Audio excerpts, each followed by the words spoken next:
Қазақтың бойындағы қан қазақ, мен қазақтың мен шырқайтын ән қазақ, бір қазақтың бақыты мен бағына, баршанымен қуанса екен бар қазақ, мен қазақ. Сабақ бастап кеттік па?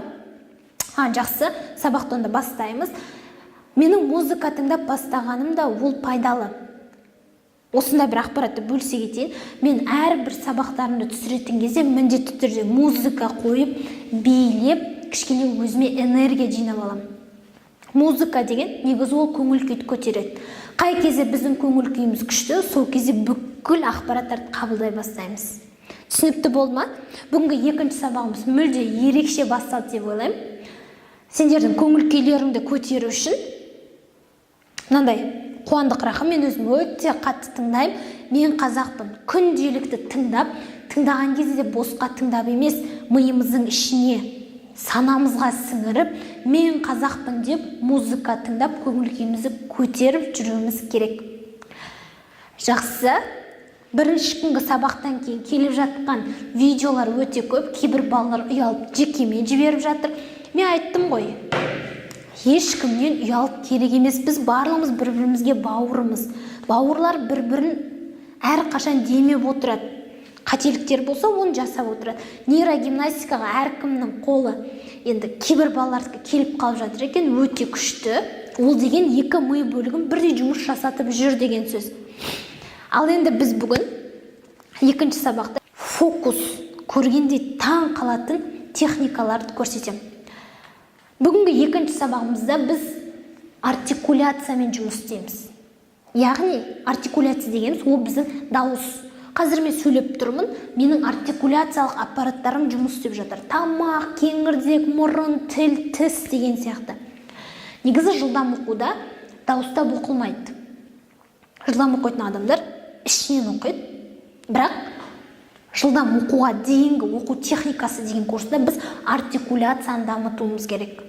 Артикуляцияны дамыту үшін біз жаңылтпаштар айтамыз. Мысалы, жағажайда қамажай, жағажайды жағалай, жүгіреді қамажай.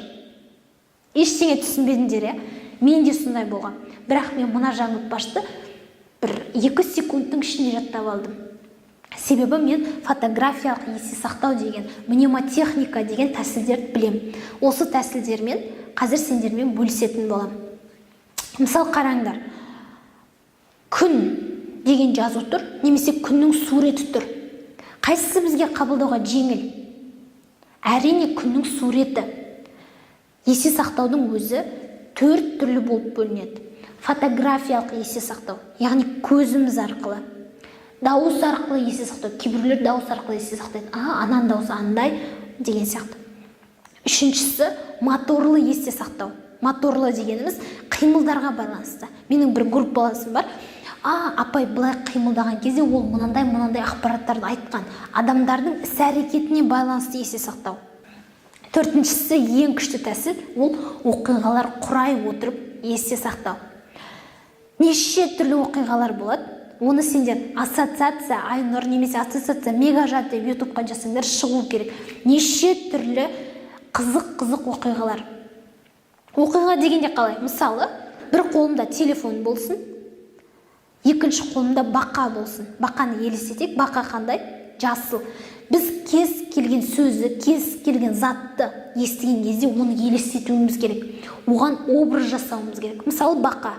Бақалар әдетте жасыл түс болады. Бірақ менің бақамның түсі күлгін, фиолетовый. Неге? Себебі бұл менің креативім. Креатив қай ми бөлігінде дамиды? Әрине оң жақта. Кез келген затқа креатив беруімізге болады. Мысалы, телефон. Мен телефонды 3 бұрыш етіп елестетуіме болады. 3 бұрыш телефон бақаны құшақтап тұр мысалы. Телефонға да жан бітіріп жібердік, бақаға да. Былайша айтқанда қисынсыз, бір-біріне қисынсыз жалғасып тұр, бірақ бұл біздің креативімізді арттырады. Қазір мен сендерге бір өлең жаттатам. Ол сендер жаттамайсыңдар бірақ. Тек оқисыңдар, көз арқылы есте сақтаймыз. Не үшін біз фотографиялық есте сақтауды дамытамыз? Себебі біз айналамыздағы ақпараттардың 80%-ын көзіміз арқылы қабылдаймыз. Өздеріңе белгілі, адамның қанша сезім мүшесі бар? 5. Көз қандай мүше? Көру мүшесі, құлақ, есту, тіл, дәм сезу, тері сипап сезу, мұрын иіс сезу.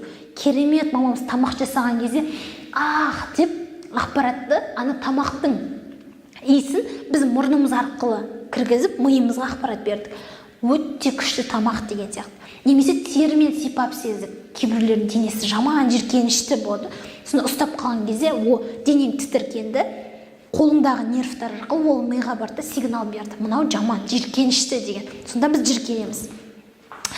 Бірақ ең күштісі ол көз арқылы есте сақтау. Себебі айналамыздағы ақпараттың 80%-ын көзіміз арқылы есте сақтадық. Сондықтан бізге суреттерді есте сақтап қалу өте оңай. Мысалы қараңдар, табиғат біздің анамыз, жер ана біздің панамыз. Таза болса табиғат, біз де аман боламыз. Бірақ шумақ өлең, менің қазір оқытқан шәкірттерім бұл бір шумақ өлеңді мен айттым ба, артынан бірден айтып береді. Себебі олар сурет арқылы есте сақтайды. Сол есте сақтауды мен сендерге үйретейін. Мысалы қараңдар, табиғат деген сөз. Табиғат деген сөз естіген кезде біздің ойымызға қандай сурет келеді? Әрине ағаш. Міне, ағаш не екен? Табиғат. Екінші сөз, біздің. Біз дегенде қанша адам? 4 адам. Яғни біздің. Табиғат, біздің. Анамыз. Ана дегенде қандай? Әрине баласын құшақтап отырған мама елестейді. Табиғат біздің анамыз. Жер дегенде не елестейді көз алдымызға? Глобус, жер. Жер ана жаңағы сурет баласын құшақтап отырған. Біздің 4 адам.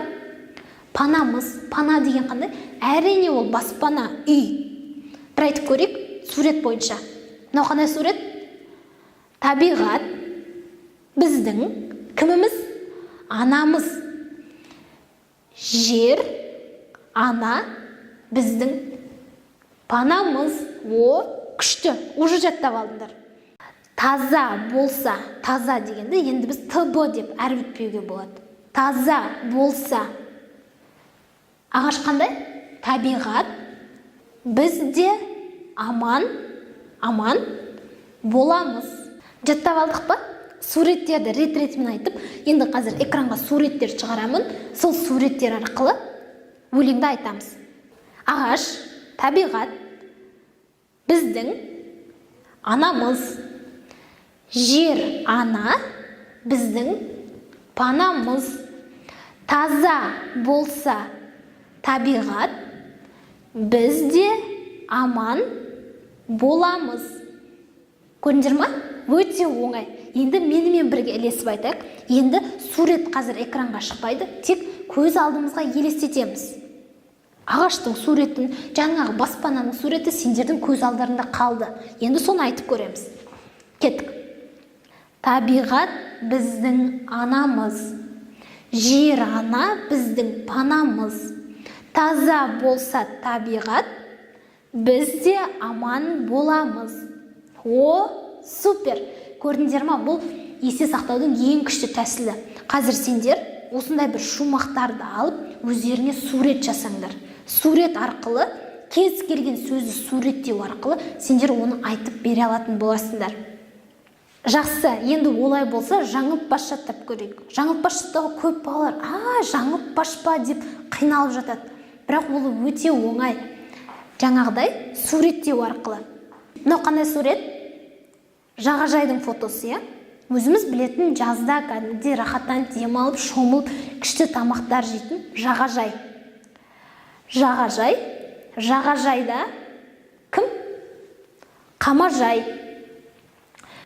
Жағажайды жағалай, яғни жағажайдың жағасында жүгіреді. Кім? Қамажай. Суреттағы басын қайта. Жағажай. Жағажайда қамажай. Жағажайды жағалай, жүгіреді қамажай. Сурет түсінікті болды ма? Енді сурет экранға шықты. Басын айтып көрейік. Жағажай. Жағажайда билеген кім? Қамажай. Жағажайды қалай? Жағалай, жүгіреді, жүгіріп жүр, қамажай. Түсінікті болды деп ойлаймын. жағажайда қамажай, жағажайды жағалай, жүгіреді қамажай. Бұның барлығы біздің артикуляциямызды дұрыс жұмыс жасатады. Артикуляция дұрыс болса, біз өте жылдам оқимыз. Әрі кез келген адамның алдында тұтықпай, еркін сөйлей аламыз. Түсінікті болды ма? Есте сақтаудың тәсілдері өте көп, бірақ ең қарапайымы суреттеу. Жақсы ма? Жаңағы бір шумақ өлеңімізді айтып көрейікші. Ағаш еді, ол не? Табиғат, біздің кіміміз? Анамыз. Домалақ не? Жер, ана, біздің панамыз. Таза болса табиғат, біз де аман боламыз. Супер, барлығы 100% жатталды деп ойлаймын, себебі осы тәсіл арқылы жаттатқан кезде ешқандай бала жаттамадым деп шықпаған. Екінші жаттағанымыз не болды? Жаңылтпаш. Бір айтып көрейікші. Жағажай, жағажайда қамажай, жағажайды жағалай, жүгіреді қамажай. Жақсы, супер, молодец. Өте жарайсыңдар, қуаныштымын. Бүгінгі екінші сабағымыз осы есе сақтауға арналған. Енді сендер маған кері байланыс ретінде немесе мен сабақты түсінгендерің туралы бір видео жіберіңдер. Ол видеода кез келген бір екі шумақ өлеңді алып, өздерің сурет құрайсыңдар. Сөзге сай сурет. Мысалы, сөзді естіген кезде сенің ойыңда қандай сурет болады, сол суретті сызып, сол сурет арқылы бізге өлеңді айтып берсеңдер. Сосын оны әдемі етіп есе сақтап алғандарыңды осылай тұрып, мәнерлеп оқып, мысалы, кейбіреулер болады, өлең оққан кезде деп былай жандарын ұстап, зубрежкамен жаттап, ондай жаттау керек емес. Егер өлеңді олай жаттайтын болсаңдар, мүлде жаттамаңдар. Өлеңді сезініп, өлеңді көз алдымызға суреттерді елестетіп барып жаттау керек. Енді менің мәнерлеп оқу бойынша YouTube'да видеоларым тұр. Мен өзім ақын жазушыларды өте жақсы есте сақтаған соң, жаттаған соң міндетті түрде өлең оқуды жақсы көремін. Оның ішінде поэзиясы бар, оның ішінде трагедиямен айтатын бар, оның ішінде прозасы бар. Маған сол ұнайды. Егер өлең жаттаудан, өлең айтудан, өлеңді біреуге оқып беруден сендерге бір күшті сезімдер болатын болса, міндетті түрде осы тәсілді қолданыңдар. Мен Махамбеттің өлеңдерін, мен басқа ақын жазушылардың өлеңдерін, шығармаларын тек осы ассоциация тәсілімен есте сақтап қалғанмын. Бүгінгі екінші сабағымызда қызықты болды деген ойдамын. Екі түрлі инсайт айтқым келеді. Біріншісі, кез келген нәрсені бастаудан бұрын алдымен көңіл күйді көтеріп алу. Ол үшін не істейміз? Жақсы музыка тыңдаймыз. Екіншісі, сөздерімізді суреттейміз. Суреттеу арқылы көз алдымызға картина жасап аламыз. Сол картина арқылы айтып беретін болсақ, кез келген ақпаратты жылдам есте сақтай алады екенбіз. Жақсы, олай болса, ертең 3-ші сабақта кездесуге дейін сендер видеоны жіберіңдер, мен кері байланыстар берейін, және ақсұңқар құс астындағы жемін шаршып жейді деген ұстанымды ұстанып, достарымызға тарата жүрейік. Мына ассоциация тәсілін достарыңа үйретіңдер, және олардан да кері байланыс алыңдар. Кері байланысты маған беріңдер, берсеңдер өте қуанышты боламын. Ең күшті өлең жаттаған балалардың барлығын мен Инстаграмға шығарам. Инстаграм дегеніміз бүкіл Қазақстан көреді. Сен жұлдыз боласың деген сөз. Жақсы, олай болса, 3-ші сабақта кездескенше.